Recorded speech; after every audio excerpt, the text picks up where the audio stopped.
গড়িয়েছেন, এখনো মানুষ গড়তেছেন আবার সমাজ বিনির্মাণের জন্য রাজনীতিতে পদার্পণ করে দেশ নেত্রী বেগম খালেদা জিয়ার আস্থাভাজন হয়ে তারই পরিক্রমায় বর্তমান বাংলাদেশের ভবিষ্যৎ প্রধানমন্ত্রী দেশনায়ক তারেক রহমানের আস্থাভাজন হয়ে যিনি রাজপথ কাঁপিয়েছেন, স্বৈরাচার বিরোধী আন্দোলনে সক্রিয় হয়েছেন। শহীদিনী শেখ হাসিনার 16 বছরের আন্দোলন করতে গিয়ে বারবার কারা নির্যাতিত হয়েছেন।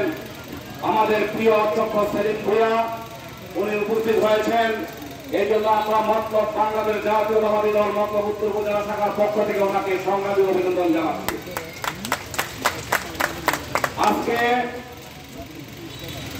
বক্তব্য দীর্ঘায়িত করা যাবে না, যেহেতু চাঁদপুরে আমাদের প্রোগ্রাম আছে প্রধান অতিথি। শুধু একটি কথা বলবো, 1978 সালে শহীদ রাষ্ট্রপতি জিয়াউর রহমান 19 দফাকে হাতে নিয়ে বাংলাদেশে একটি রাজনৈতিক দল গঠন করেছিলেন, বাংলাদেশ জাতীয়তাবাদী দল। আর এই বাংলাদেশ জাতীয়তাবাদী দলকে গঠন করে এদেশের মানুষের আত্মমানবতার সেবার জন্য এই বিএনপির নেতৃত্বকে পছন্দ করে উনি দায়িত্ব দিয়েছিলেন।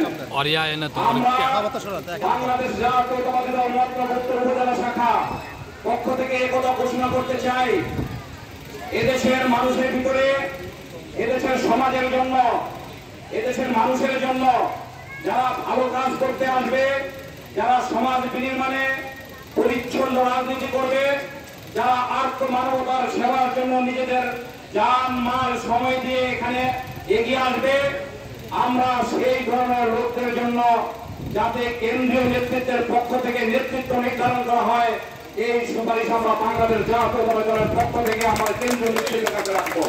এবং আমরা এই প্রতিশ্রুতিবদ্ধ যে এই মন্তব্যের রাজনীতিতে কোন রকম অন্যায় অবিচার, যারা চাঁদাবাদ সন্ত্রাস করে বেড়ায়, যারা টেন্ডারবাজি করে, তাদেরকে যারা প্রশ্রয় দেয় না, আমরা সেই সকল নেতৃত্বের সাথে আমরা রাখবো। বিএনপি সক্রিয়ভাবে নিজস্ব সক্রিয়তার মাধ্যমে এগিয়ে যাচ্ছে সংগঠনকে সংগঠিত করার জন্য। ভবিষ্যতে কেন্দ্রীয় নেতৃত্বের পক্ষ থেকে আমাদের নেতা তারেক রহমান যাকে এদেশে মনোনীত করবেন ধানের শীষের জন্য, আমরা তার সাথে কাঁধে কাঁধ মিলিয়ে সবাই মিলে বাংলাদেশের জন্য যে 31 দফা তারেক রহমান দিয়েছেন, সেই 31 দফা বাস্তবায়নের জন্য আমরা কাজ করে যাব। এই প্রতিশ্রুতি ব্যক্ত করে আপনাদের সবাইকে ধন্যবাদ জানিয়ে আমার বক্তব্য শেষ করছি। আল্লাহ হাফেজ।